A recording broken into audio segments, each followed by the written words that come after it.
Hola, hola, bienvenidos sean todos a esta reunión nuevamente.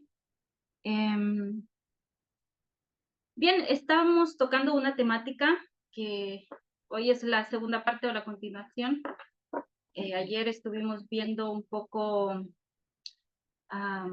voy a hacer un pequeño resumen por las personas que no estuvieron ayer, sobre este asunto del cambio climático. Empezamos diciendo por qué es importante para nosotros. Puede ser un tema normal, ¿no? Como cualquier otro tema desde una perspectiva mundial, ¿no? Puede ser muy normal, pero no, es algo muy importante. Y nada, pues empezamos viendo esta comparación, ¿no? O esa mentalidad que tuvimos que cambiar, ese traslado de la derecha a la izquierda, ¿ya?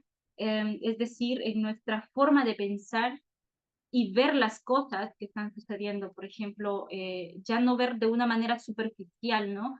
El asunto que conviene, que converja a todos, no solamente verlo como una forma egoísta, no me importa, no me interesa, no sé nada y no quiero saber o no me afecta, sino más bien, así como nosotros nos vacunamos en el virus, ¿no? Del COVID, y teníamos un objetivo al vacunarnos y no solamente era para cuidarnos a nosotros mismos, sino también para cuidar a los demás. Era un asunto que se trataba de todos. Por lo mismo, cuando empezamos a ver que sobre las teorías conspirativas, también nos encontramos con muchas de ellas acerca del cambio climático, ¿ya? Y personalmente, pues, quizá antes de que pudiésemos tener una mentalidad así, yo no me importaba el cambio climático, o al menos lo veía de una forma bastante superficial, ¿no?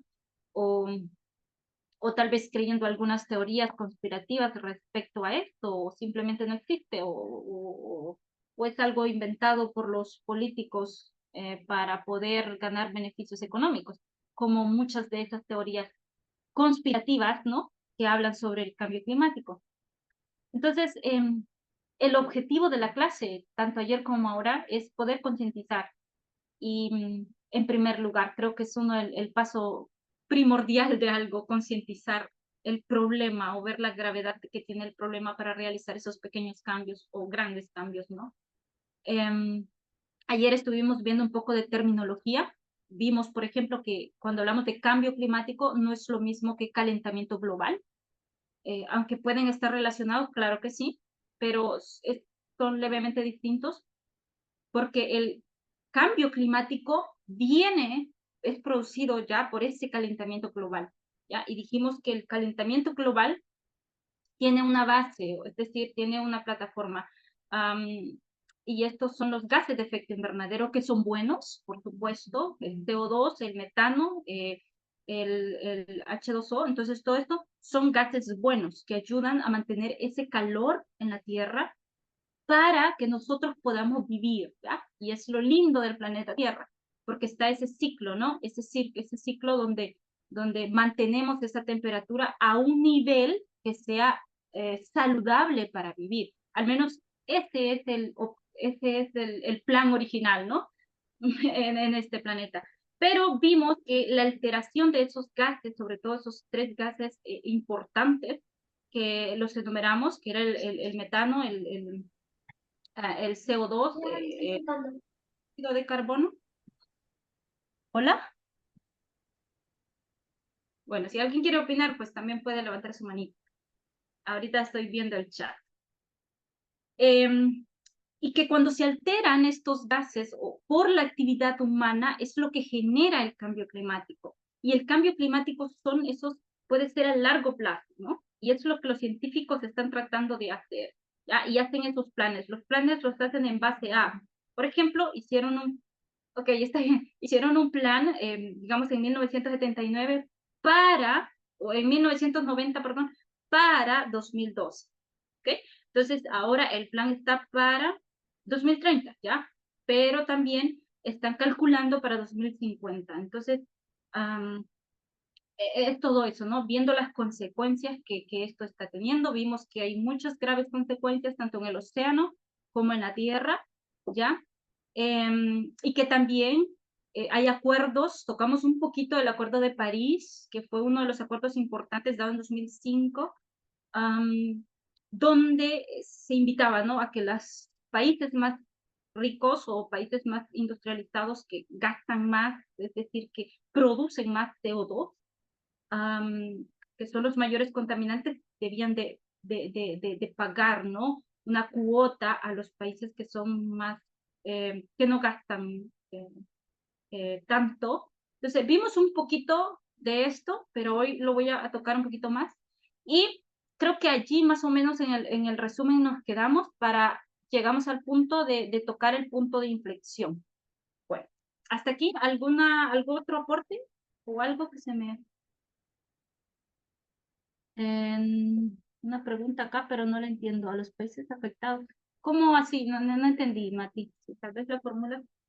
Si le pagan directamente a los países afectados o aportan a un fondo o cómo es. No, es que la idea del Acuerdo de París es pagar indemnizaciones, ¿no? O reparaciones. No sé exactamente cómo está funcionando, si en realidad eso está haciendo, pero ese es el plan. Claro, Porque creo que lo que preguntaba era si se pagaba directo a los países, me parece, interpreto yo, de atrevida nomás, que si le pagan, los ricos les pagan directamente a los países pobres, o cómo se hace, calculo que es eso. Ah, bueno, te interpreté. Así es, se paga directo. Pero es un acuerdo interno eso. No, es oficial. O sea, países de África que, por ejemplo, muy poco consumen o producen de ciertos gases y eso, ellos venden, digamos, su cupo, Su cuota, ¿no? ¿no? A Alemania, por ejemplo, y ahí lo pagan directo. Ah, pero espera, pero eso es entonces la que se vende, es la cuota que ellos están vendiendo al restante de su cuota y no una indemnización por los daños. Eso es otra cosa, ¿no? Daños es una cosa, ¿no? Ya. Y la... no, es básicamente, ya se entiende. Ya. Es así, Graciela, directamente pagan directamente a los países, ven, digamos, su cuota. Sí, sí, sí, yo tenía idea que vendían las cuotas, pero no sabía si además había eso tipo indemnización por los daños.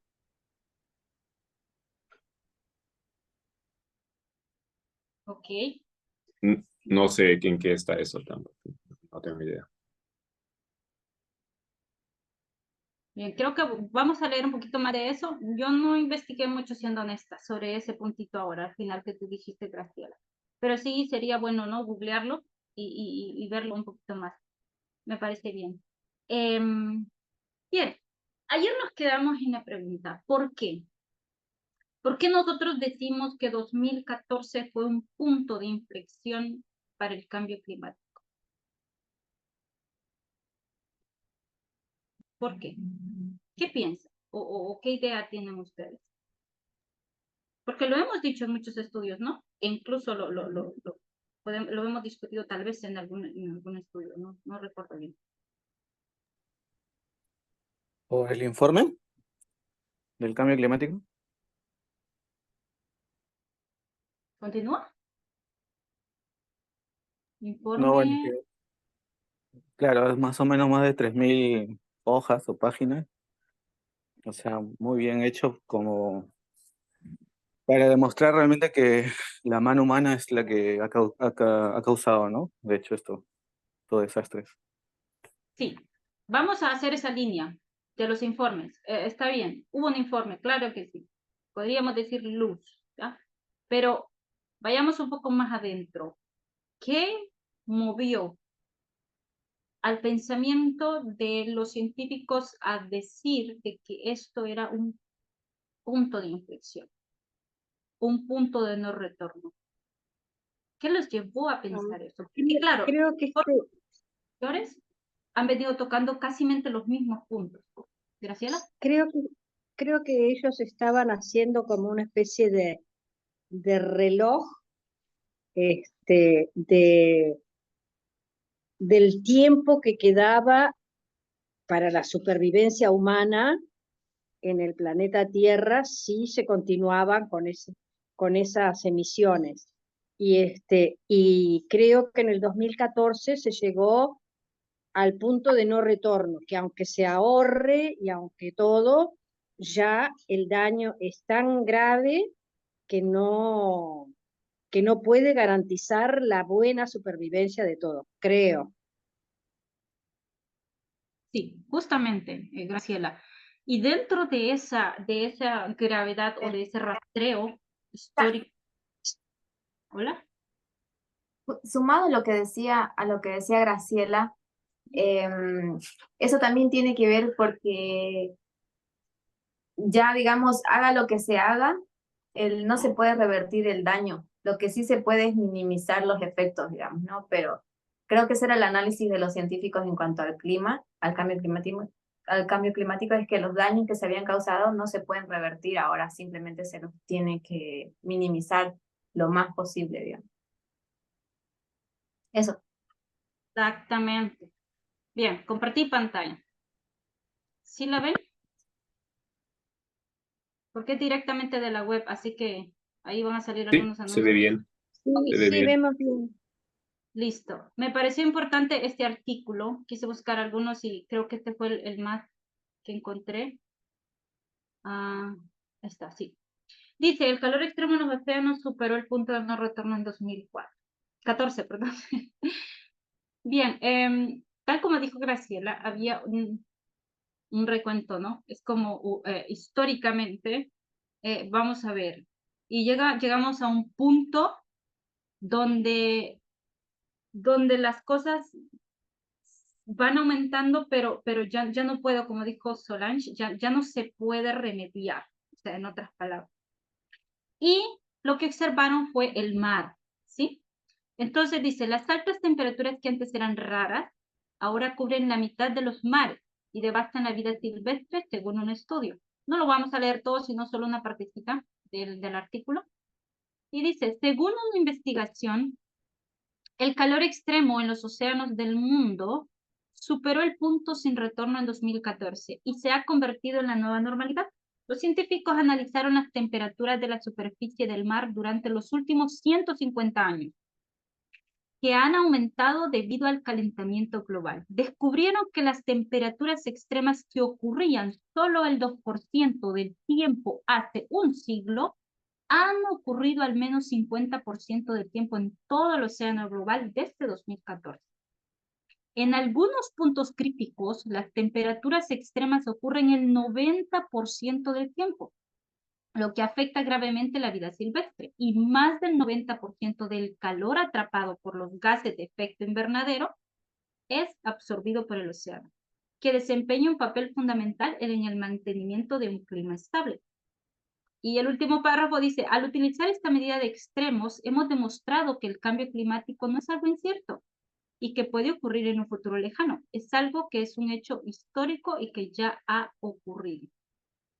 Entonces, al final dice, el cambio climático extremo está aquí, está en el océano y el océano sustenta toda la vida silvestre. Después del artículo sigue explicando un poco más cómo es que sucede, ¿ya? Pero lo que quería demostrar era el punto del mar, ¿sí? Hay un informe, claro está, como lo dijo Mati, se tocan muchos puntos que se han venido tocando anteriormente en muchos de los otros informes, ¿ya? Pero ellos registran una temperatura de años antes y llegan ya a 2014 y se dan cuenta de que las cosas no son como antes, ¿ya?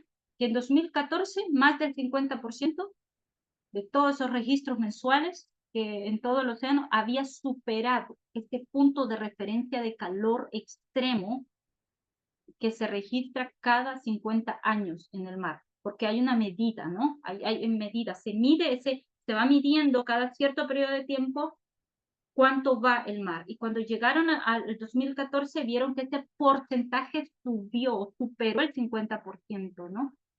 Entonces, y ya no volvió al nivel que era antes. Entonces, este fue un punto importante, ¿no? Que vieron en 2014, como otros más que vamos a ir mencionando. Pero ¿por qué se da esta temperatura alta en el mar? O sea, hay muchos factores, pero entre ellos quiero mencionar uno bien importante. ¿Alguien sabe qué es el permafrost?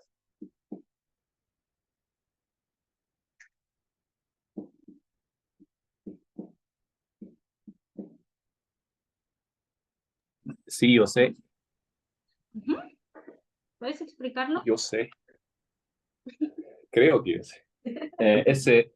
Son capas de hielo que básicamente han estado ahí desde miles de años y que no se descongelan, supuestamente, ¿no? O que no se han estado descongelando desde hace tanto. Están ubicados específicamente en el polo, en los polos. Exactamente. Puede que esos capas de hielo, tal como tú dijiste, estén cubiertas por hielo encima, en la superficie, o puede que no. Puede que en la superficie estén cubiertas por tierra, ¿no? Incluso verde, pero lo importante es abajo. ¿Qué es lo que sucede? Son como esos refrigeradores, podría decirte, ¿no? O esos donde se almacena y, como tú dices, muchos científicos dicen esto son capas de hielo que tienen siglos de estar allí, muchos años, o puede ser 2 años, ya, y están ubicados en lugares como la Antártida, por ejemplo, Groenlandia, por ejemplo, el Ártico, no sé si el Ártico, pero no. Bueno, hay lugares específicos, ¿no? Donde han encontrado esto. Quiero enseñarles una imagen, siempre del permafrost, ya al tener un poquito así la idea de esta capa que ha permanecido congelada y que personas pueden vivir, ¿no? Hay, por ejemplo, en Alaska o Canadá, que hay partes, hay comunidades indígenas que han vivido, han trabajado, han cazado, han hecho allí, ¿no? Su vida incluso, ¿ya? Pero, ¿cuál es la función en sí? ¿Por qué es importante? ¿Qué tiene que ver esto con el cambio climático o el calentamiento global? ¿Qué tanto está afectando, no? Entonces, voy a enseñarles una imagen y quiero que vean, pero antes de enseñarles la imagen, decirles que esta capa almacena grandes cantidades de carbono orgánico, ¿ya? Y el peligro es que si esta capa se descongela, debido al calentamiento global, por supuesto, lo que va a hacer esta capa es liberar dos gases de efecto invernadero, que es el CO2 o el dióxido de carbono y el CH4, que es el metano, ¿ya? Incluso muchos dicen que puede contener muchos virus, bacterias congeladas que han estado ahí por miles de años. Es que es un gran peligro si esta capa llega a descongelarse debido al calentamiento global. Es lo que los científicos piensan. Voy a enseñarles una imagen. Ok, sí la ven, ¿verdad? A ver. Ahí está. Bien, ¿qué pasa cuando se derrite el permafrost? Número 1. El cambio climático provoca aumentos de las temperaturas. Ven ahí las flechitas. ¿Qué hace eso? Hace que el permafrost se caliente, ¿ya? Y eso sucede que la materia orgánica se descompone a causa del hielo.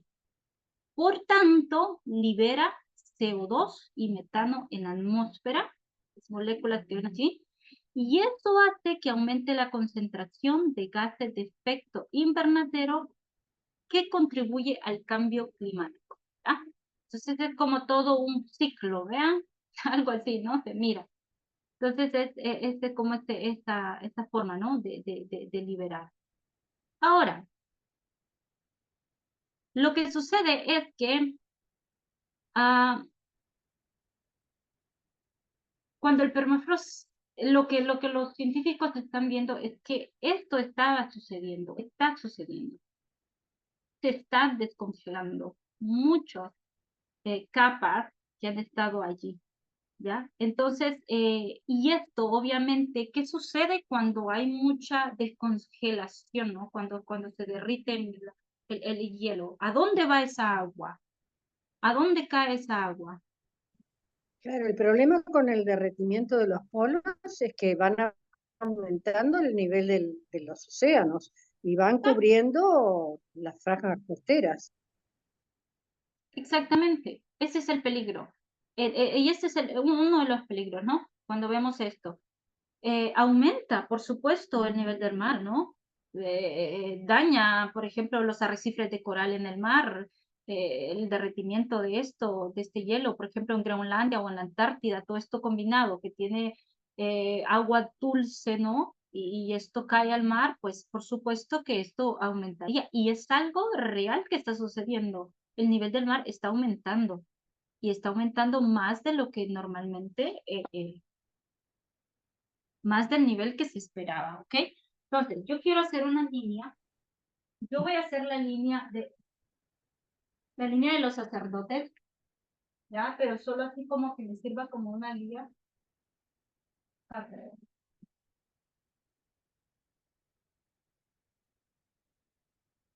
Voy a traer un poquito la historia, porque si vamos a ver,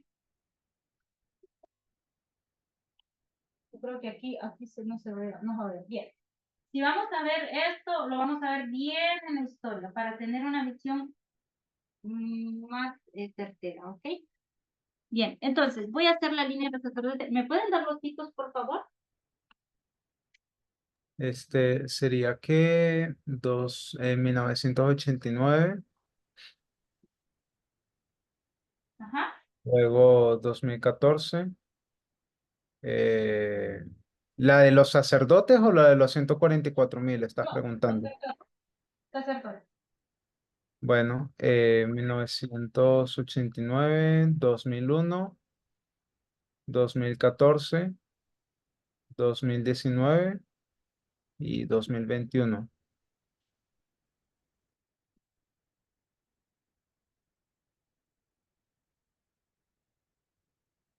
Sí. Gracias, César. Bien, entonces vamos a llevar un registro de lo que ha sucedido en estos años.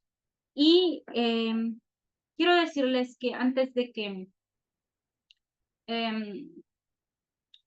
como mencionaba ayer, ¿no? Y mencionamos a esta feminista, por ejemplo, con su experimento en 1856, ya viendo lo que podría suceder, ¿no? Al aumentarse el CO2 en la Tierra más, o sea, aumentar más de lo que es, y este calentamiento, por ende iba a venir, ¿no? Este cambio climático. Entonces, estamos hablando de los 1800, ¿ya?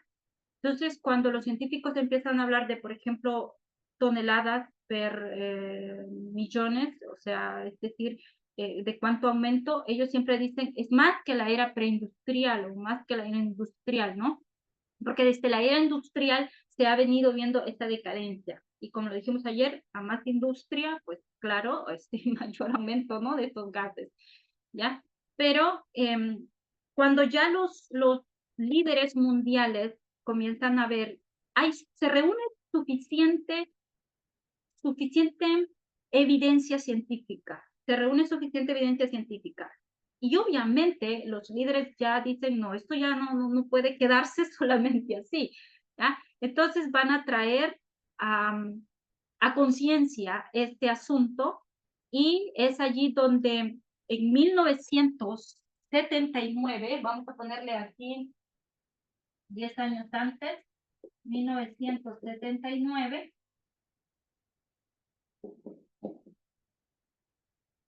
aquí se va a celebrar la primera conferencia ya mundial sobre el clima. Entonces yo la voy a poner acá, la vamos a ubicar. Primera conferencia. Y esta primera conferencia fue celebrada en Ginebra. Ya, entonces esto dio un giro en torno al calentamiento global, ¿no? y cómo esto estaba afectando o podría en un futuro afectar el cambio climático, ¿no? Cómo esto podría ser un problema grave para el planeta. Entonces, en esa conferencia se emitió una declaración que convocaba a todos los gobiernos del mundo a controlar o a proveer cambios potenciales para el clima, o sea, que cada gobierno tuviese en cuenta y proporcionara ya esos cambios porque estaban siendo provocados por el ser humano. ¿Ya? Entonces, esa fue la primera vez que el mundo se reúne para abordar la cuestión del cambio climático, 1979. Entonces, luego de eso, al ver que eso ha pasado, entonces en 1988 se va a crear, como por acá, en el 88, voy a poner aquí, en 1988, Edita, ¿sí? aquí la gente tiene una pregunta. Ok. Si esa conferencia del 79 tiene algún nombre o sabes dónde estaba, dónde se hizo. ¿Dónde se celebró? Sí, en Ginebra.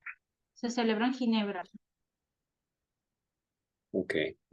Entonces, Sí. seguramente se llamó Conferencia de Clima de Ginebra o algo así. Sí, sí, solo vi que era la primera conferencia, en realidad no recuerdo el nombre, pero si lo puedes buscar y Ok. sí, gracias.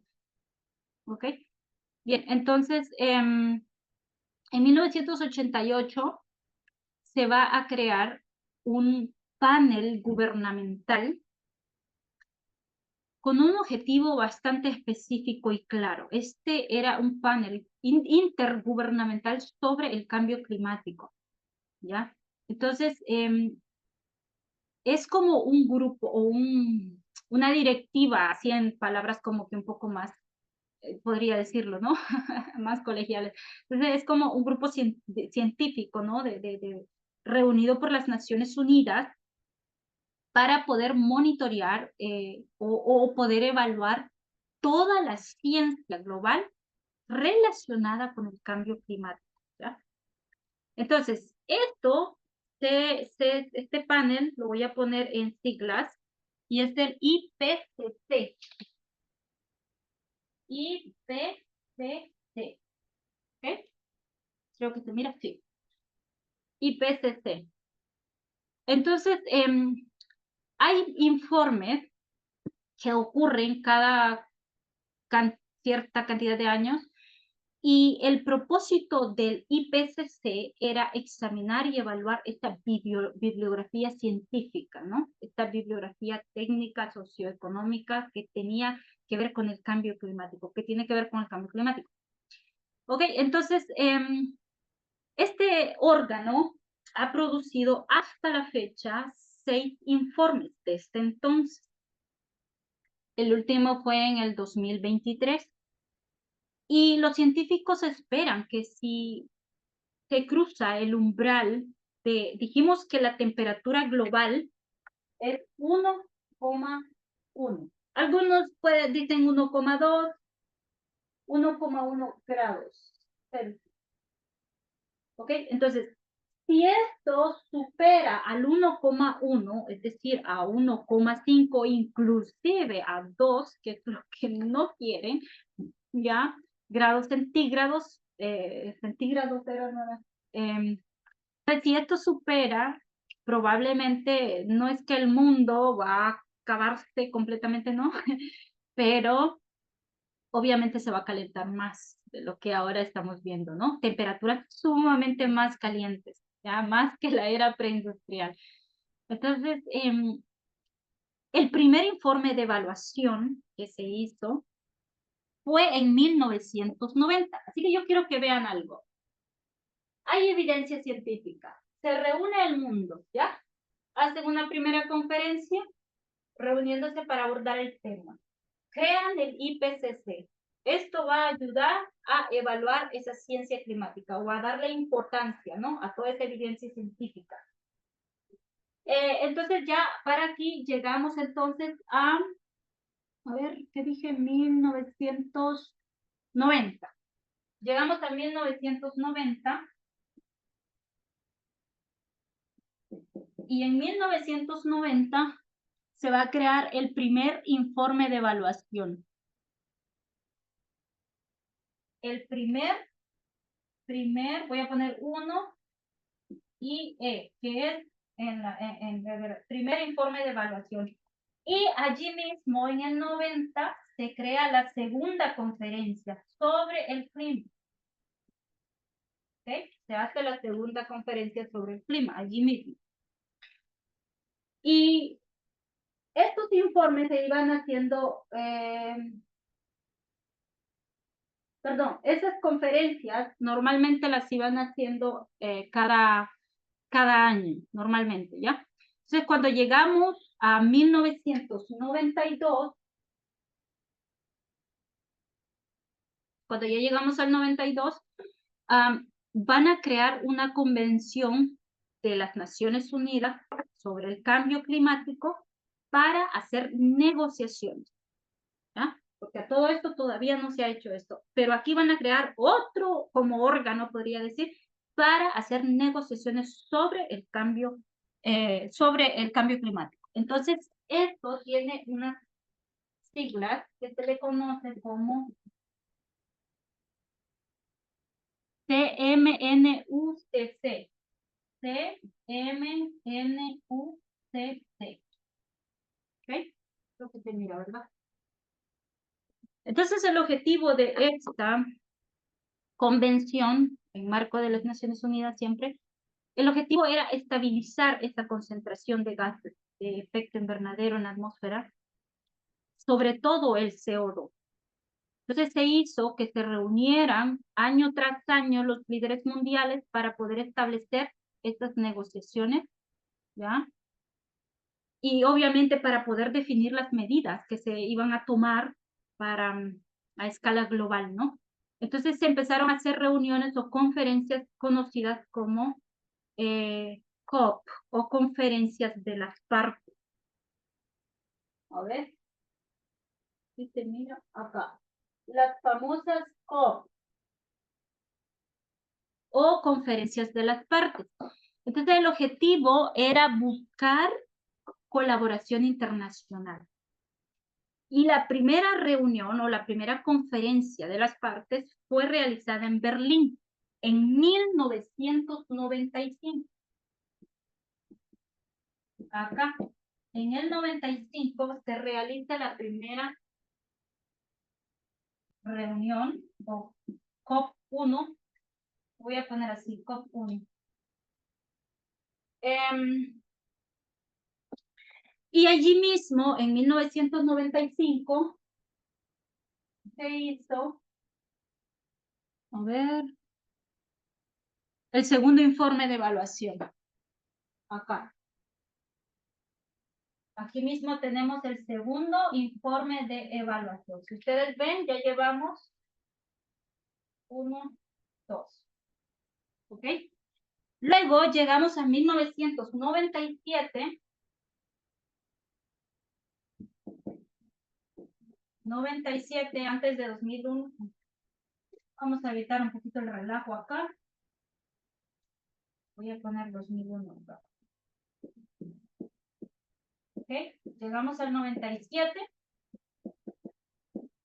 Y en el 97 se realiza la tercera conferencia de las partes. Acuérdense que esto es cada año. Les dije que estas eran cada año. Entonces, por eso en el 97 es la tercera.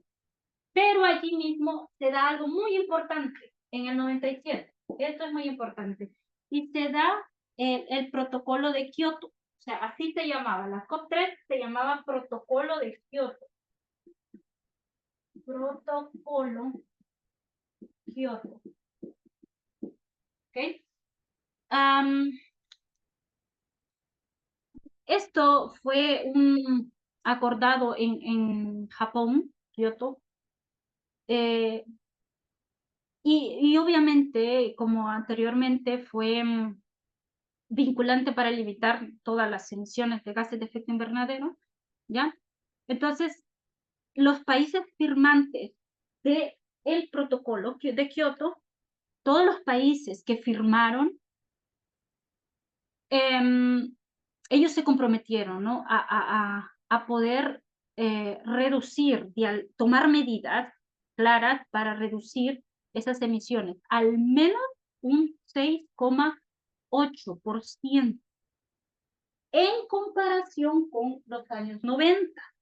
Entonces ellos dijeron, no, aquí ya en el 97 nosotros nos comprometemos para reducir a un 6,6 a 8, podría decir, no 6,8, sino que unos 6 a 8%, por ahí, ¿ya? Entonces, y la primera, el tiempo o el periodo que se ocuparon para evaluar fue un poquito tarde, ¿no? El tiempo de evaluación de esto, porque lo hicieron en 2008 a 2002. Fue este periodo de tiempo. ¿Sí se ve? Sí, todavía se ve. Ok, entonces,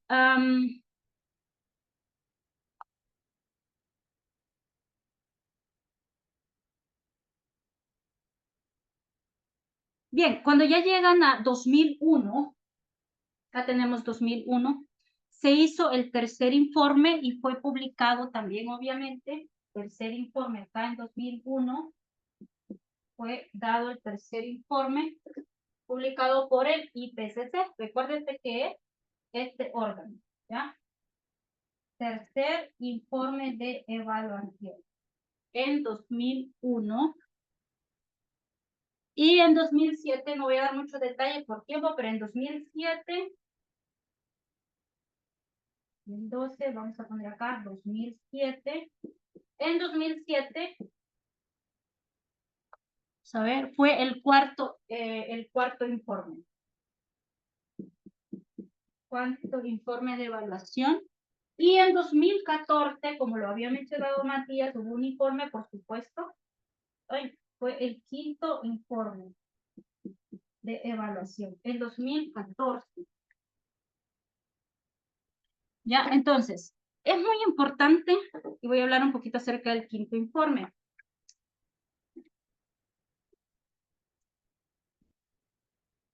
Todos los informes anteriores casi venían tocando la misma temática, ¿ya? Pero ya en el quinto informe se hizo bastante hincapié en la evaluación más de aspectos socioeconómicos del cambio climático. Todas las consecuencias, obviamente, ¿no? Para el desarrollo sostenible, todo en cuanto a aspectos regionales, en cuanto a la elaboración de esa respuesta, ¿ya? Para poder mitigar, ¿no? Es como decir, como verlo de una forma mucho más amplia, es como concientizar, pero ya no como antes, sino con una urgencia, que el mundo no debía de unirse más para tomar esas medidas, pero prontas, ¿ya? Entonces, y allí es donde nosotros entramos y dicen, no, 2014 realmente ellos estaban viendo, por ejemplo, la temperatura del mar estaba bastante alta, ¿ya? Entonces, esta información que tienen hasta allí, en 2015 los lleva a verlo con más urgencia, como les dije. Entonces, en 2015 hacen una conferencia debido a lo que ven en este informe. Entonces, cuando llegan a 2015, acá hacen una conferencia y esta conferencia lo hablamos ayer. Creo que César lo mencionó.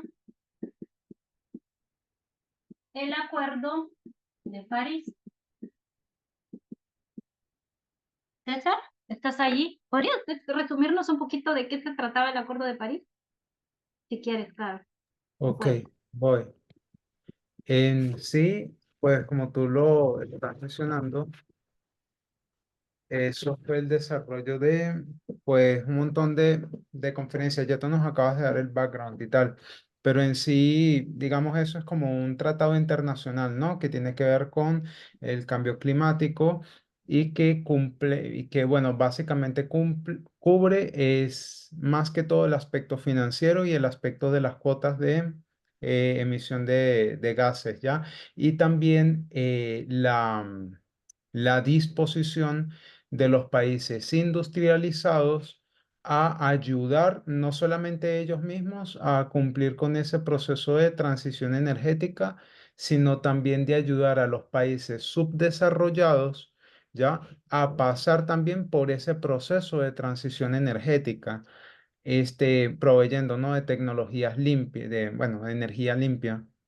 renovables. Básicamente eso, o sea, y eso, energía renovable. ¿Qué más? Se supone que, bueno, eso que lo había mencionado ayer, no se pueden exceder de los límites de emisión de gases, no se pueden exceder en los límites del CO2. Sin embargo, hay países que, claro, por su capacidad industrial, no lo exceden, entonces ellos usan eso que les sobra y lo venden y de esa manera como que cumplen todos y equitativamente, pero en la vida real no es tan así.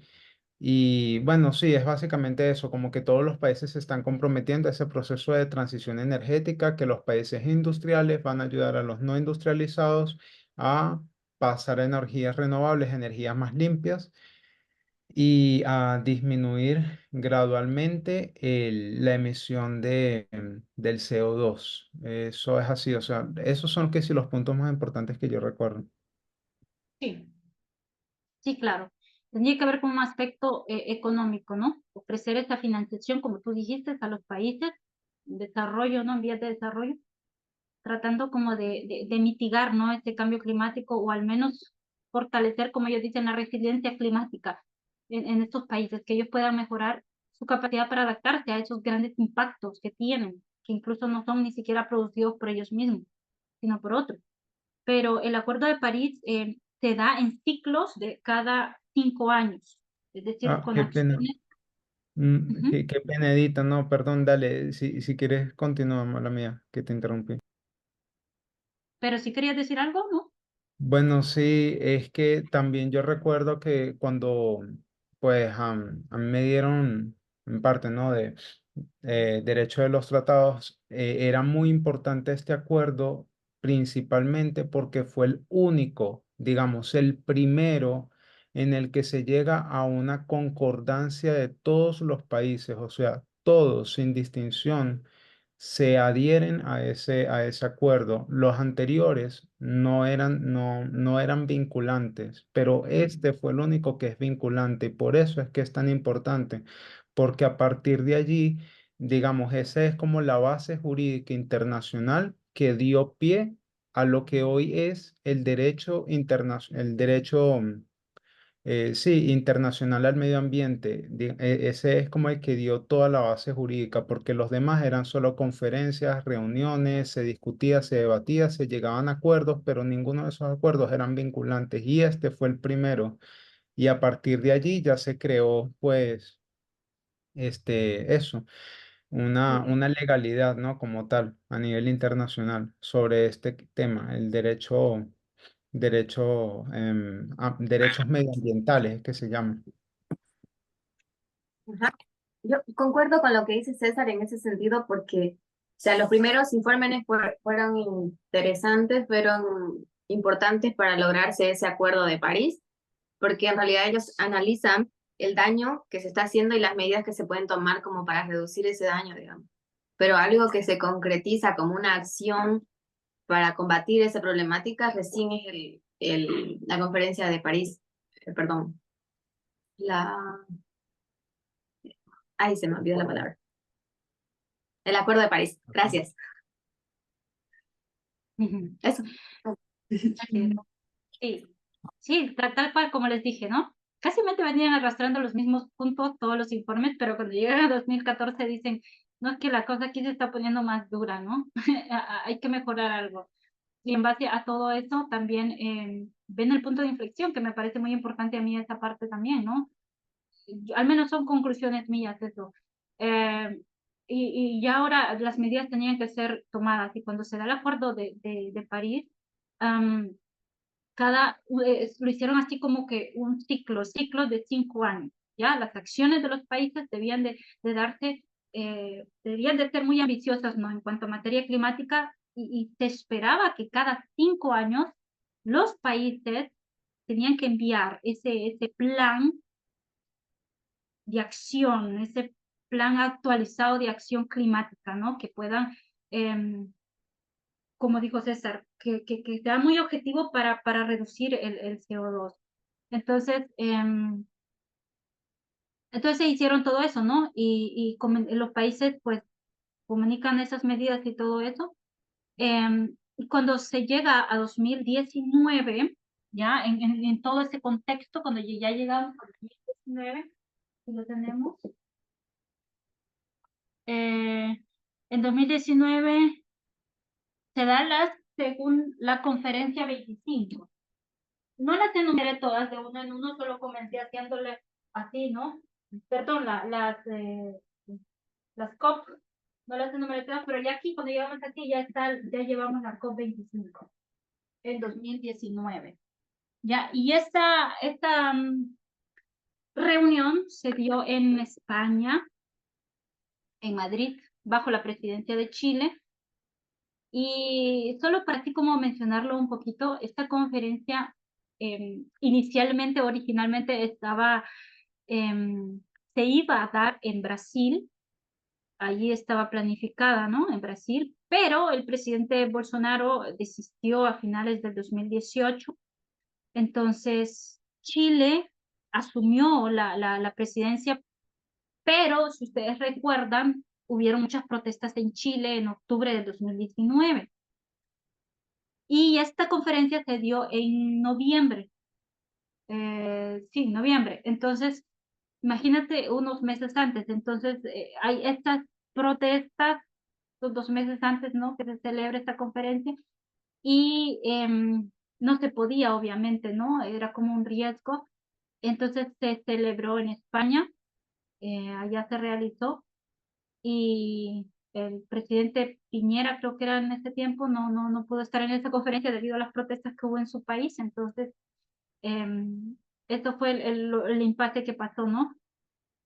Pero hubo bastantes descubrimientos en ese informe porque advirtieron, por ejemplo, que la parte de la capa de hielo, conocida como la reducción del mar de monzón, creo que es. Entonces, esto en Antártida había superado un punto de inflexión. De hecho, no solamente en 2014 tenemos un punto de inflexión. Muchos científicos apuntaron que en 2019 también, ¿ya? Porque un punto de inflexión no solamente es único, ¿no? Han habido así como que puntos de inflexión después del 2014, de algo que ya no se podía arreglar. Y cuando ya llegan a 2021, ven eso, ¿no? Que ya hay puntos de inflexión y que la temperatura realmente está aumentando. Es probable que aumente para ya 2030 un 1,5, ya debido a toda esa disminución de hielo y debido a todos esos aumentos de gases que de efecto invernadero. Entonces, cuando llegamos ya a 2023, ya tenemos el sexto informe. Voy a poner acá, de 23, ya pues vamos a ponerlo así para no quitar la línea. Tenemos el sexto informe, no sé si se mira. Un poquito, no mucho. Ahí. Bien, pero ya aquí tenemos el sexto informe de evaluación en 2023. Sí, ahí está. Y obviamente, ¿no? En el sexto informe, la advertencia de la comunidad científica se volvió mucho más grave. Y esto pues con urgencia aún mayor, ¿no? Aunque muchos pues esperaban más de ese informe, pero igual lo que se pudo dar, ¿no? Era igual siempre eso, una urgencia bastante grande. Ok, esto es como que a nivel global, ¿ya? ¿Cuánto tiempo tenemos, Marco? 10:23. Tenemos un buen tiempo por aquí, Ok, entonces yo voy a... climáticamente hablado, Edith. Ok. Pero está más o Bien, menos una hora. ¿sí? Hasta Has aquí hablado alguien... más o menos una hora. Yeah. Ah, ok, listo. Este es como de forma global, ¿ya? Lo que sí ha pasado. Pero quiero tocar un poquito Estados Unidos. ¿Cómo Estados Unidos ha visto el cambio climático? ¿Qué ha sido para Estados Unidos? ¿Cómo ha tomado sus medidas en esto? Y como ayer mencionaba también con Graciela, tiene mucho que ver con los gobiernos, ¿no? Con las presidencias, con cada periodo presidencial. Entonces, quiero ver un poquito sobre Estados Unidos. Y quiero que tengamos en mente ahorita el protocolo de Kioto en 1997. Acá, ¿ya? El protocolo de Kioto. Y voy a leer un poquito de Wikipedia. Denme un segundito. Acá. Dice, hablando del protocolo de Kioto, Estados Unidos, a pesar de ser signatario del protocolo de Kioto en 1997, bajo la presidencia de Clinton, no ratificó ni se retiró del mismo. Vean esto. En el 97, el Senado estadounidense votó por unanimidad en virtud de la resolución Bright-Hagel, que no era el sentido del Senado que Estados Unidos fuera signatario del protocolo de Kioto. Y en marzo del 2001, la administración Bush anunció que no aplicaría el tratado, alegando que crearía contratiempos económicos en Estados Unidos y que no ejerce suficiente presión para limitar las emisiones de las naciones en desarrollo. Ok, así que tenemos esta pequeña, no sé cómo llamarlo, Estados Unidos no se decide así, ¿no? No sé si lo digo bien. Pero ya cuando llegan a 2001, en la otra presidencia,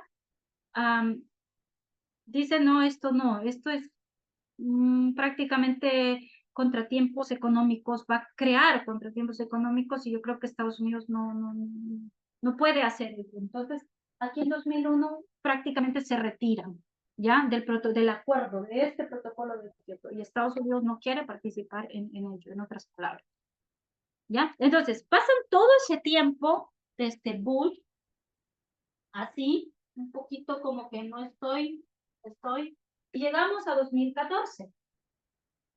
¿Ya? Quiero mencionar aquí en 2014, porque en 2014 nosotros tenemos a Obama, ya no tenemos a Bush, y las cosas cambian, ¿ya? En muchos sentidos. Entonces, cuando ya está la administración Obama, Estados Unidos claramente, por supuesto, tiene otra oportunidad, ¿ya? De ver las cosas mejor. Entonces, Obama anuncia que él sí va, el gobierno, la administración Obama sí va a reducir, ¿no? Esas emisiones de carbono y sí va a tomar medidas para ese cambio climático, abordarlo desde un sentido racional y justo, ¿ya? Y ya en noviembre del 2014, Obama pues declara, ¿no? Se une a China, y esto es interesante porque no solamente Estados Unidos, sino que se une a China en 2014 para reducir estas emisiones de gases de efecto invernadero en un 26 a 28%, ¿ya? Niveles que están por debajo de 2005, de los niveles de 2005, ¿ya? Entonces Obama se compromete a poder reducir esto y obviamente esto lo va a lograr a través de acciones ejecutivas, ¿no? Y lo que propone es energía limpia, ¿no? Un plan de energía limpia, regular, ¿no? Esas fuentes de electricidad o los vehículos pesados, nuevas normas para poder controlar eso o ya en cuanto a normas de departamentos de energía en edificios o aparatos de comercio. Entonces, lo que hace Obama es poder tomar estas medidas que crea conveniente en este tiempo o acciones que puedan reducir estas emisiones de gases de efecto invernadero. ¿Ya? Y eso, entonces, y en 2014, tal como vimos, se da el quinto informe. Y como dijimos, ese informe trajo bastante luz a Estados Unidos y al mundo.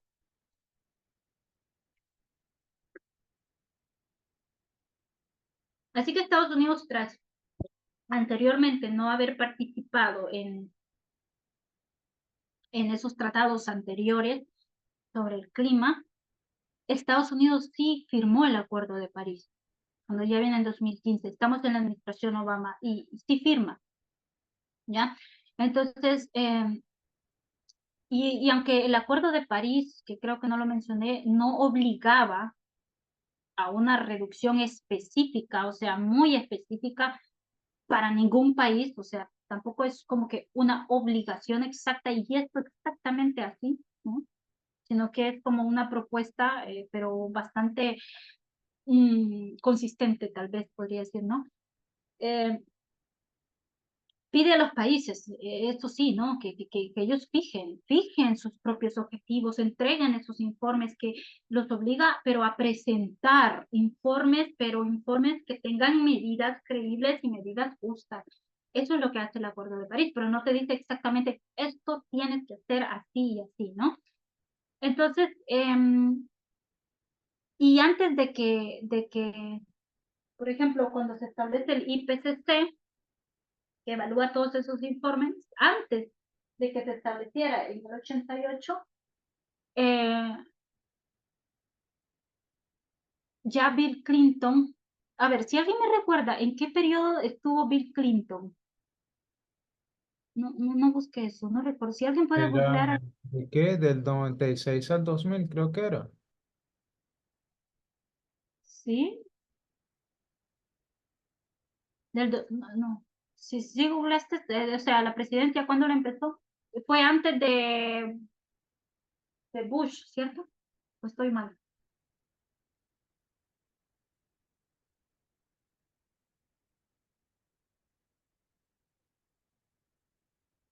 Voy a buscar acá. Voy. Aquí dice que toma de posesión en el 93 fue, del Ah, 93. Y luego dice hasta que 2001, sí, del 93 al 2001. Y después vino Bush Jr. Sí, sí. Porque fue, el 93 fue Bush padre, ¿verdad? Sí, de 2001 fue ya Bush Junior. aquí dice, ya te digo, a ver, Clinton dice toma de posesión como presidente 20 de enero del 93, dice acá. Y, a ver. Primer mandato del 93 al 97 y el segundo mandato del 97 al 2001, sí. Ok, entonces Bill Clinton fue en su presidencia, leí allí de que hubo una resolución que fue presentada por un grupo de científicos o los científicos eh, preocupados, ¿no? Por lo que estaba pasando ya y por los efectos que estaba teniendo el calentamiento global. Em, y tal como se dieron los informes, lo que querían o proponían a los científicos era eso, esta postura de que los líderes mundiales se reúnan, tomen medidas, así como el Acuerdo de París prácticamente, ¿no? Algo así, tomen medidas y que sean realistas, ¿no? Y eso. Y, y Bill Clinton tomó eso como una postura muy ambiciosa, pero no muy realista, ¿no?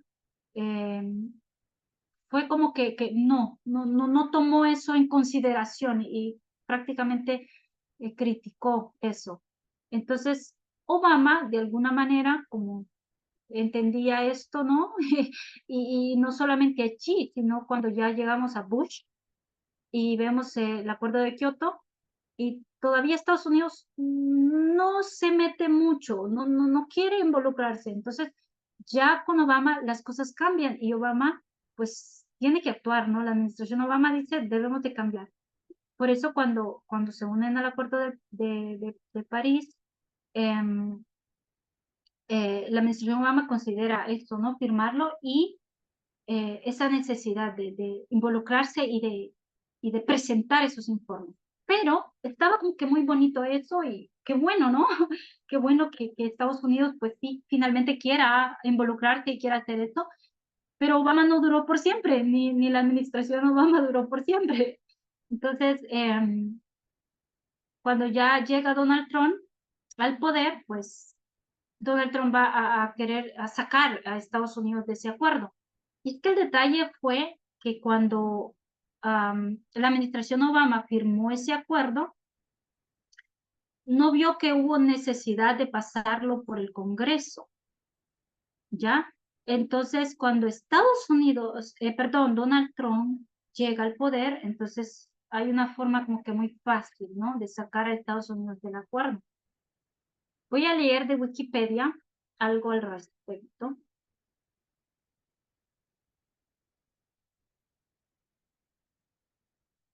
Acá está. Dice, en junio del 2017, el presidente Donald Trump anunció la retirada de Estados Unidos del Acuerdo de París. Aunque el proceso de salida especificado por el tratado, que Trump dijo que Estados Unidos seguiría, durará al menos hasta el 4 de noviembre del 2020. Trump afirma que abandonar el acuerdo creará más oportunidades de empleo en Estados Unidos, pero en realidad puede tener el efecto contrario, al ahogar a las industrias de energía renovables. Al mismo tiempo, la administración Trump cerró las páginas web sobre el cambio climático de la Agencia de Protección Ambiental de Estados Unidos y eliminó las menciones al tema en otras partes del sitio. No sé si ustedes vieron esa entrevista que se hizo a Donald Trump o la leyeron tal vez en algún artículo cuando se le preguntó sobre el cambio climático, qué opinaba. Y ya se imaginan la respuesta, ¿no? Eso no existe, no creo, eso es solamente un invento de China. Digo que era un invento de China. ¿Cómo? No sé. Antártica todavía. Iba a decir algo que es que lo que pasa con lo del tema del cambio climático es que es muy difícil que todos los países lleguen a un común acuerdo así y todos se comprometan. Es precisamente por esa segmentización que hay de países industriales y países no industrializados. Entonces, sabes que hay en el Acuerdo de París también, como yo les dije, ¿no? El tema de la transición energética, o sea, los países desarrollados se comprometen a ayudar a los subdesarrollados a esa transición energética y cómo lo hacen es por medio de financiar energías renovables, pero entonces eso implica un gasto para los países industriales, digamos, principalmente los Estados Unidos. Ahora, China se considera o se consideró técnicamente como un país no industrializado y por eso es que hay tanta controversia, porque China es el principal rival económico de Estados Unidos y Estados Unidos mismo le está financiando, le está dando dinero a China, ¿ya? Para que ellos hagan esa transición y aún así China no está comprobado que ellos efectivamente hagan realmente sus esfuerzos, porque otra cosa de la que no se habla es que todos esos acuerdos implican también esa segmentización de países no industriales y países industriales, es que los industriales tienen que llegar a la neutralidad del carbono. No recuerdo bien si era hasta el 2030 o hasta el 2040, no, la verdad no recuerdo, pero a los países no industriales sí se les dio más plazo de tiempo para llegar a ese nivel de neutralidad o de emisión cero, ¿sabes? Entonces, digamos, en la mente, ¿no? De los presidentes de Estados Unidos está, wow, yo literalmente estoy financiando a mi enemigo económico, ¿ya? Y aún así, lo que yo haga por él no va a mejorar el mundo porque él va a seguir ensuciando muchísimo. Y yo, aunque ensucie menos, él va a seguir ensuciando mucho más de aquí, por lo menos a 50 años más. Entonces, esa es como la gran controversia y por eso es que ellos no llegan a un acuerdo, porque es principalmente por la parte económica, es como, porque es como a la persona que le cobran impuestos, ¿ya? Es como que si dijeran, ah, pero entonces yo pago mis impuestos y el gobierno no hace nada por la otra persona que se supone que está vulnerable, entonces ¿para qué yo voy a pagar mis impuestos? Para eso yo me creo una fundación y desvío los fondos para allá. Entonces, más o menos así es también como piensan, pero a nivel como internacional. Es principalmente por eso, es por la rivalidad económica de los países. ¿Ya? Por eso es que no pueden llegar a un acuerdo en esto, es muy difícil, porque todo lo que uno gana, el otro lo pierde, así es como ellos lo ven, no lo ven como un ganar-ganar o no lo ven como algo que nos beneficia a todos. Claro, por eso es un asunto de igualdad, ¿no? Cuando lo entendemos desde ese punto. O sea, entenderlo desde ese punto, cuando hablamos de cambio climático, porque es muy desigual, como tú dices, en esa parte, ¿no? Y tú sabes cuánto cuesta mirar la igualdad. Más es una libertad personal, individual, ¿no? Em, pero sí, tiene bastante sentido, gracias por el aporte. Eh, y es eso, tal como dijo Bush, sí, Bush, estos son motivos económicos, simplemente nos preocupa mucho la economía de nuestro país y si vamos a gastar, entonces ¿para qué? ¿Ya? Algo así, ¿no? Un sentido así. Edita, Entonces, tenemos a Diurne, ok, Ediurne, gracias. Pues, perdón. No, quería refrescar, por ahí ya lo leyeron, es un artículo que está en el Media Broadcast que habla de las cosas horribles que va a hacer Trump, así se llama, y bueno, una de las cosas es hará retroceder todos los avances climáticos de Biden y reinvertirá en combustibles fósiles, dice los el coches pedacito, voladores. ¿no? Este, y pensaba en que, bueno, como que, o sea, por un lado, no sé cuánto beneficio real invertir en combustibles fósiles, depende de la mentalidad que uno tenga, ¿no? Porque se están acabando también. O sea, no sé cuán rentable es en realidad, o es que este, los potentados ahí en Estados Unidos le están pagando la campaña y tiene que ver con una mentalidad más que con realmente si es rentable o no. Como que tiene que ver con una forma de pensar, que lo rentable es seguir con esta idea bueno, seguir matando el planeta, y por ahí no es así, no es lo rentable. Es más, a largo plazo y a corto plazo no es rentable.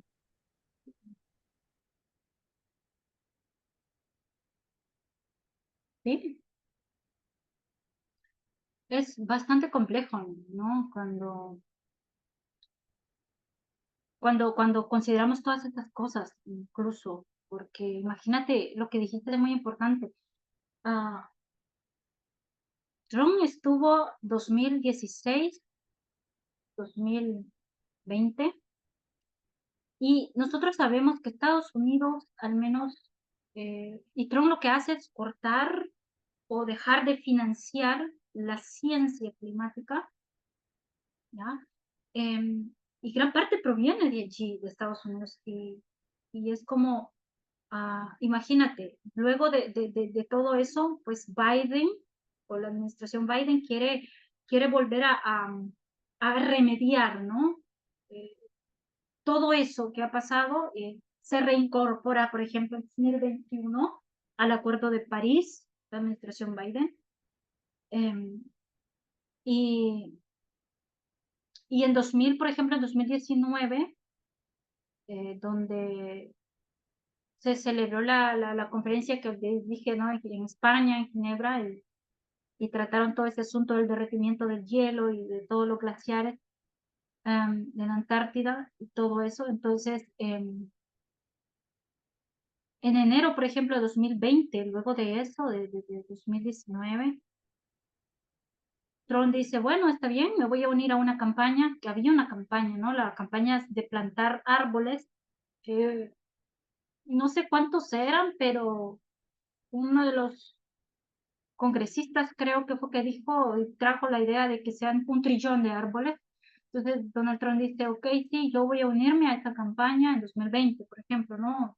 Para apaciguar y de plantar árboles. Pero yo leía, ¿no? Que algunos activistas ambientales estaban como que no muy de acuerdo y criticaron eso porque dijo, ok, ves lo que has hecho en todos estos años. Si quieres que remediar con plantar árboles, sí es una medida, no voy a decir que no. Según ellos dicen, no, está bien, pero esto es como que va una migaja de una nación que puede dar más y que puede al menos concientizar qué es lo que se espera como mínimo, ¿no? Lo que ha pasado y en todo este tiempo, pues, hizo retirarse del acuerdo y esto es algo que no.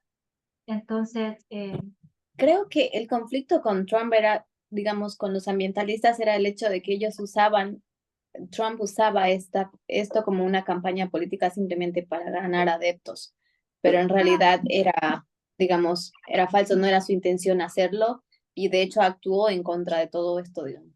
Entonces esa era la rabia de los activistas con ello. exacto, exacto, porque si ves un pasado, ves cómo va, no ha hecho y cómo tú puedes creer así que esto no, es que yo sí quiero unirme, ¿no? Y quiero que realmente hacerlo, no, hay un motivo y generalmente es eso, ¿no? El motivo Tenemos de político, diurne. adelante. Perdón. No, también ahí cuando las escuchaba pensaba en que así como entendemos el feminismo como radical, este, también el tema de la ecología, podemos decir, también lo podemos ver como algo superficial, ¿no? O como algo radical. Y la solución eh, nunca, o sea, más en el momento en que estamos, que ya no hay retroceso, nunca va a ser solo plantar árboles, sino es todo un cambio de mentalidad y de estrategia, que va en contra del sistema, de cómo está organizado el capitalismo, y bueno, y también tiene que ver con, en fin, con el patriarcado, en fin, ¿no? Pero bueno, eso, ¿no? Como que sabemos que la solución es el feminismo radical y tiene que ver también con las soluciones. El feminismo radical también habla de ecofeminismo y tiene las soluciones. Si escuchamos a ecofeministas que están todo el tiempo hablando, hablan de que, bueno, de que el combustible fósil hace ya tiempo que está dejando de ser rentable, que, que no es la manera, que hay otras maneras, pero se necesitan cambios radicales que sabemos que, que no, que muchos presidentes no están dispuestos a eso, ¿no? Tocaste algo muy importante y yo quiero cerrar con algo que tocaste ahí, ¿ya? Pero voy a dejarles la preguntita y me van a dar 1 minuto o medio minuto que tengo que hacer algo. Pero voy a dejar la pregunta para que estén pensando, ¿no? No vayan a hablar hasta que yo venga. Pero sí, ¿qué tiene que ver con el patriarcado? ¿Cómo impacta? ¿Qué piensan ustedes? ¿Cómo impacta el cambio climático, viéndolo desde el punto de vista feminista, ¿no? En las mujeres. ¿Qué? ¿Cuál es el impacto que hay? Más allá de pensar, ya saben, en términos técnicos, ¿no? Porque esto también tiene que ver, como tú lo dijiste, ¿no? Esto tiene que ver con el patriarcado, tiene que ver con la igualdad, es lo que estamos viendo. Por eso es que cuando hacemos ese cambio de mentalidad, ¿ya? Tenemos que considerar todas estas cosas. Entonces, ¿cómo impacta en las mujeres el cambio climático? Ya vengo. Piensen un poquito, por favor.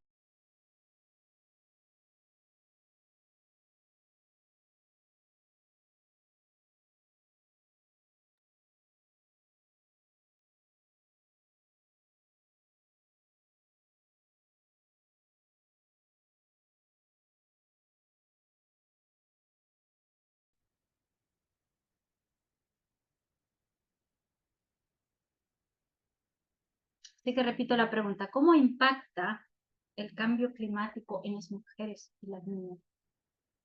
¿Qué impacto tiene? En las Pues, mujeres.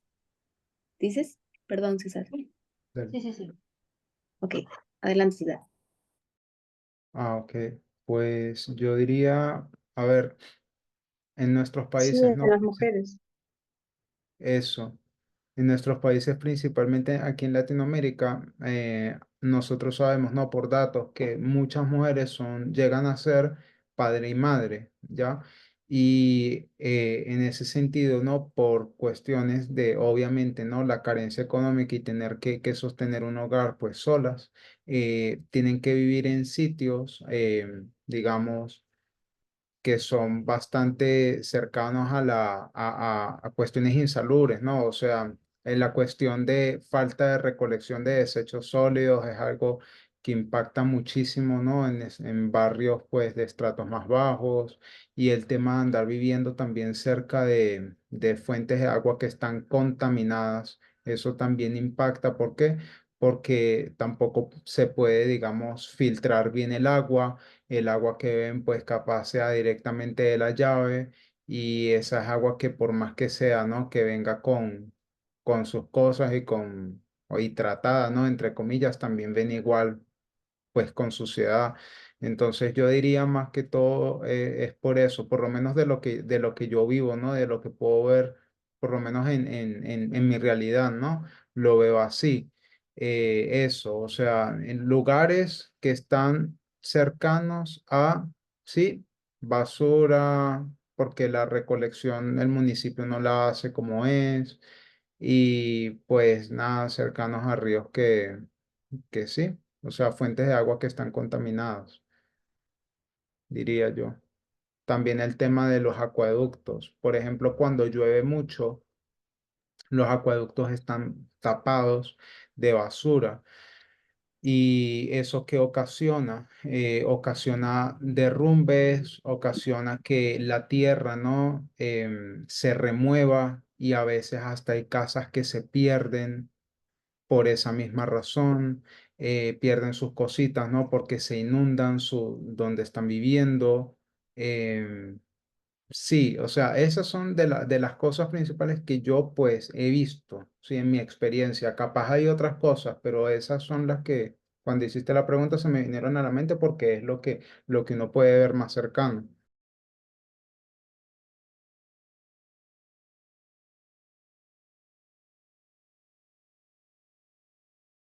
Estás hablando sin el Sí, micrófono. sí, sí, ya me di cuenta.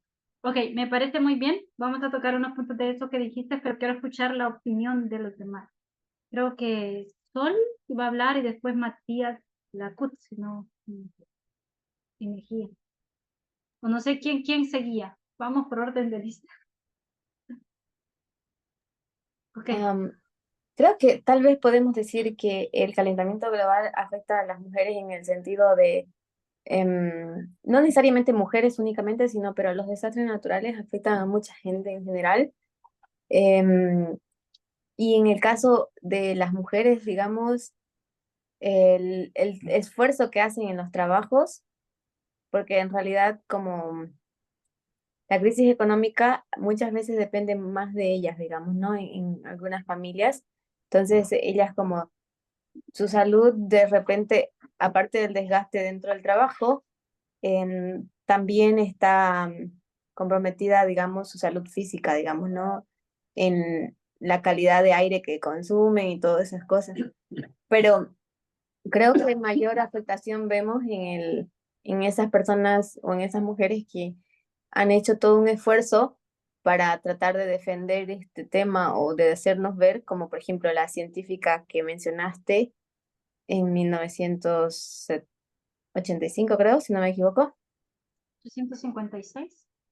Sí, o personajes como Creta, por ejemplo, que han hecho toda una lucha y que han sido silenciadas así simplemente, porque su voz no ha sido escuchada, digamos. Hay muchas formas. No sé si especialmente a las mujeres afecta, pero creo que todos de cierta forma tiene un impacto en la vida de cada uno, digamos, el cambio climático. Es muy cierto, en todos, sí. Solo que quise hacer una pregunta bastante específica a las mujeres en sí. Pero en sí, si decimos a todos, afecta mucho y muchísimo. Pero muy bien, Sí, gracias. ¿Sabes? yo, Liliana yo, presentó yo un iba, tema sobre A ver, eso. bueno, vamos Tenemos por orden. Dale, Matías, dale, no, no, qué pena, dale, Graciela. tenemos Matías bueno, Blackwood, Graciela y Liliana. ¿Está bien? sí, ¿En ese Mejía, orden? sí, yo iba a recalcar un poco, yo iba a recalcar un poco que aparte de afectar a las mujeres, que es muy cierto, porque se te corta. lamentablemente eh, las mujeres están que quedan solas y acá es como si tuvieran el respaldo de su cónyuge. Entonces,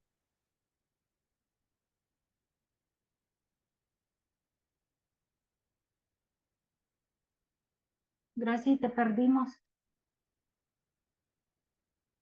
Yo la escuchaba cortada, no, no puedo entender desde hace rato. Creo Sí, que es el sí. internet. se me, se me fue. No sé Ahora si se te está escucha, hablando alguien. ahora se te ¿Está escucha hablando bien. alguien? ¿Sigo o está hablando alguien? No, no, no, continúa. Ahora se te escucha Ah, clarito. sí, porque se me había ido. Eh, entonces, el problema es que están unidas las mujeres y la pobreza. Entonces, esas mujeres normalmente no pueden encontrar alojamiento en lugares que tengan todos los servicios y todas las comodidades por falta de dinero. Entonces, tienen que ubicarse en terrenos eh, m- con, con pocas condiciones de vida, como decía César, o cerca de los basureros, o cerca de los arroyos, que son zonas inundables.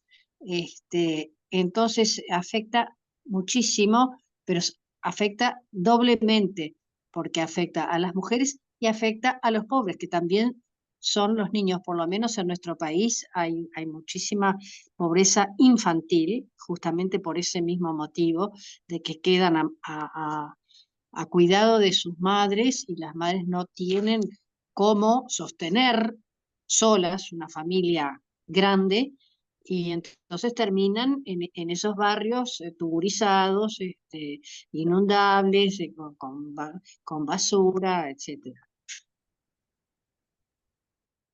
Sí, tiene mucho sentido. Gracias, Graciela. Matías,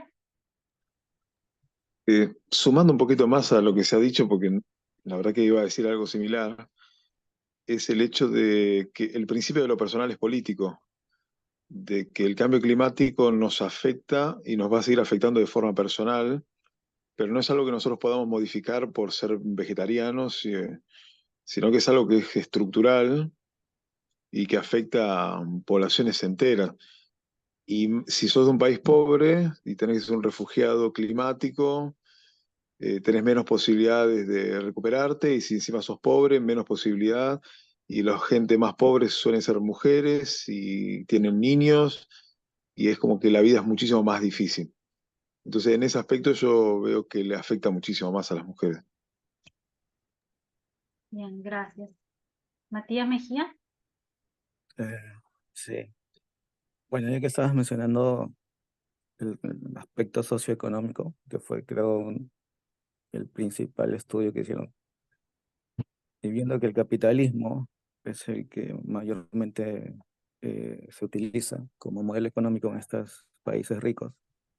Ya sabemos que China es capitalista y los demás también. Bueno, vemos que el capitalismo se alimenta de la estructura patriarcal, donde obviamente se utiliza a la mujer, ¿no? O el rol de la mujer como una base importante para el desarrollo de la economía, porque normalmente el hombre es el que tiene que trabajar más horas o tiene que ser más explotado y la mujer tiene que estar siempre en casa cuidando a sus hijos. Eso lo había leído hace un tiempo, ¿no? Que el servicio doméstico es vital para el capitalismo, ¿no? Bueno, es una Bien, parte, ¿no? Obviamente hay más cosas también, pero ok, gracias. ¿Alguien más?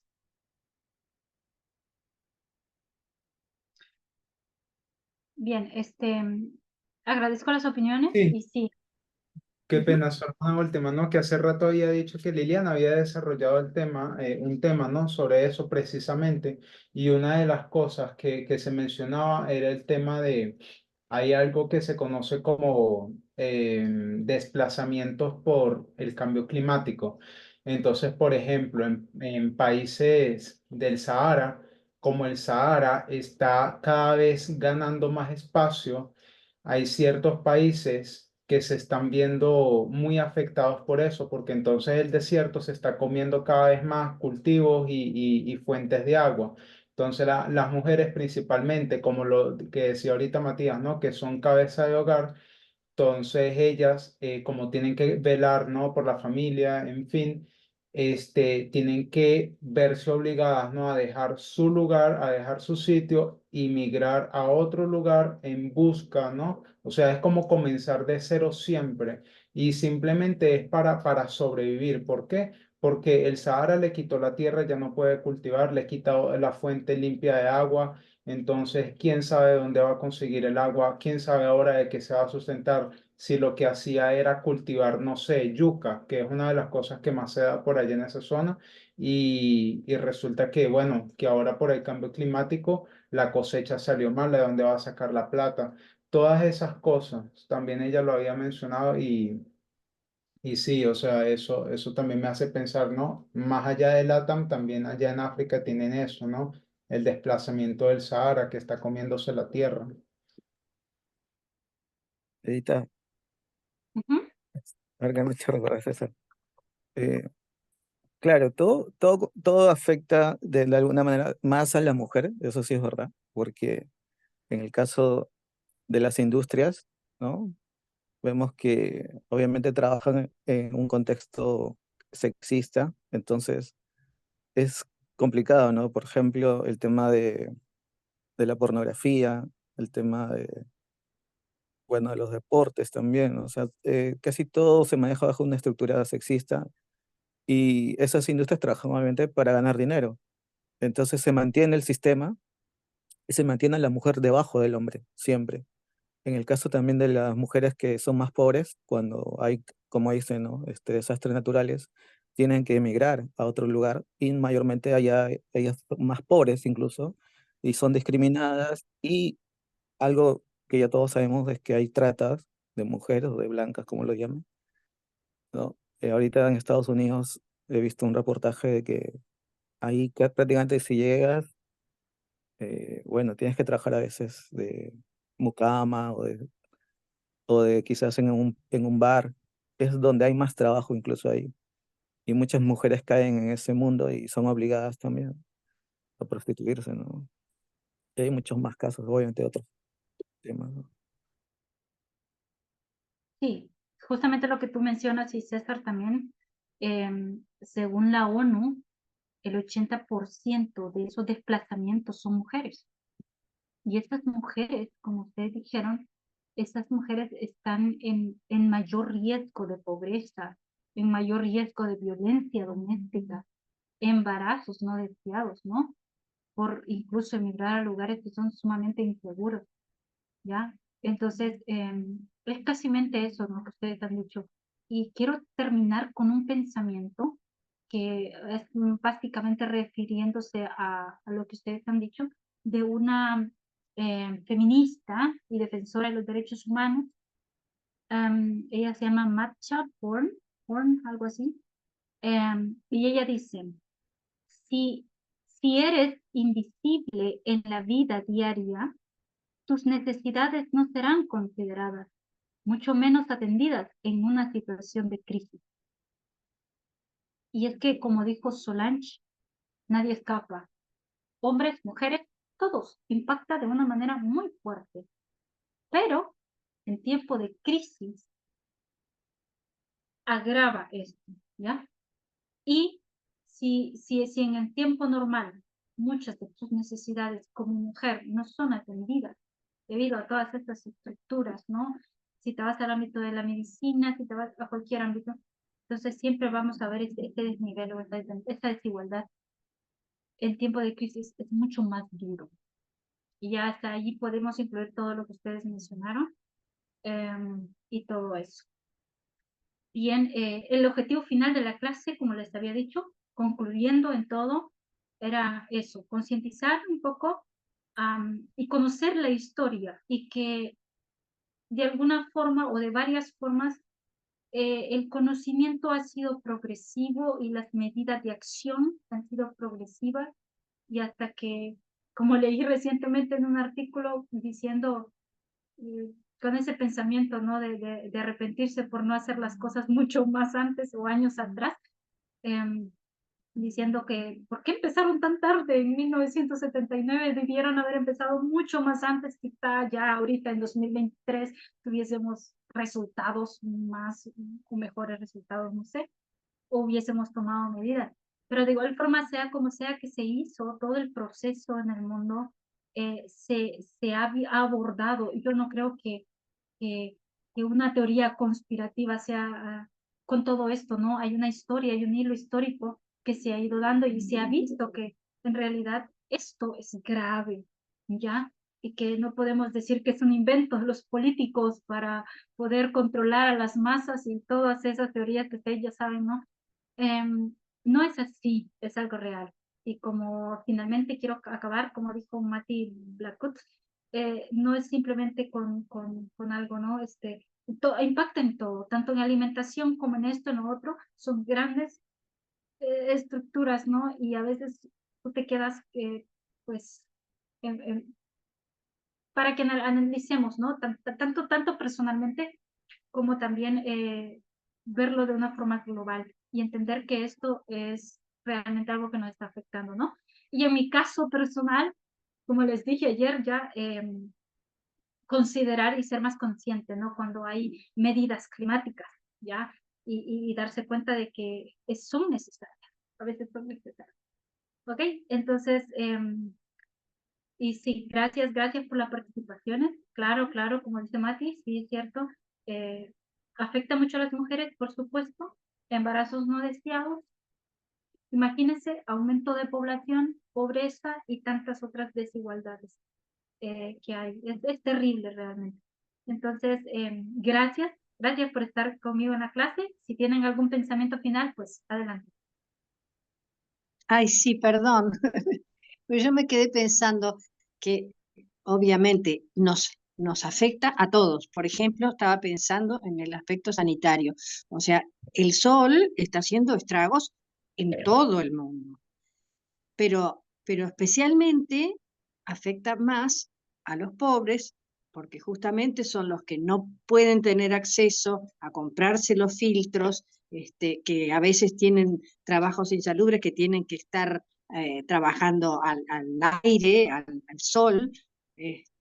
Entonces, bueno, son doblemente castigados porque lo tienen que hacer por necesidad y no tienen cómo protegerse, que los ricos, bueno, gastan en sus filtros solares y ya está. Claro que sí. Tú tienes un calor muy extremo en tu país, un ejemplo donde tú vives, no tienes dinero suficiente como para pagarte un aire acondicionado, porque estoy imaginando, ¿no? En un ambiente así, la persona puede ser muy pobre, solamente puede comprarse un abanico, un ventilador, em, por ejemplo, y quizá las temperaturas son tan extremas te los digo por experiencias personales, que el aire de ese abanico te quema y no puedes, no soportas ese aire, necesitas un aire acondicionado, porque de lo contrario te enfermas, te da migraña, te da esto. Entonces, de alguna manera, si empezamos a unir esos puntos, ¿no? Afecta grandemente a las personas pobres, y hablamos en ese sentido. Edita, yo estaba pensando, trato de pensar en esto a nivel personal, de qué es lo que uno puede hacer, no para hacer cambiar el cambio climático, pero por lo menos para sobrevivir. Eh, Porque la verdad que la libertad está muy limitada por los recursos económicos. Si uno piensa en lugares donde hay más igualdad, si yo podría irme, lo haría, pero por distintas cuestiones económicas no tengo la libertad de poder tomar esa decisión. Entonces, y pienso a nivel climático también. En el lugar donde estoy no hay posibilidad de que haya una inundación, pero sí que el sol esté cada vez más caluroso. O sea, en mi contexto histórico no, geográfico, el calor se está volviendo cada vez más duro. Si se está secando más esta área, por lo menos que estoy ahora. Entonces me hace pensar que nosotros tenemos la bendición de tener información. No tenemos otra bendición que yo perciba de protección ante el cambio climático distinto al que tiene la mayoría de las personas, o que tienen todas las personas, porque los personajes políticos nos afectan a nosotros también. Claro, Entonces, gracias. personal deberíamos tomar como para Ujú. vivir lo mejor posible en lo que se viene, porque se viene. Sí, claro, medidas que se pueden tomar, ¿cierto? Gracias, Mati. Bien, ¿algún pensamiento final de reflexión que tenga alguien? Vamos a dar una oportunidad más para cerrar. ¿No? Ok. Gracias entonces por esta clase. Damos por finalizada la clase.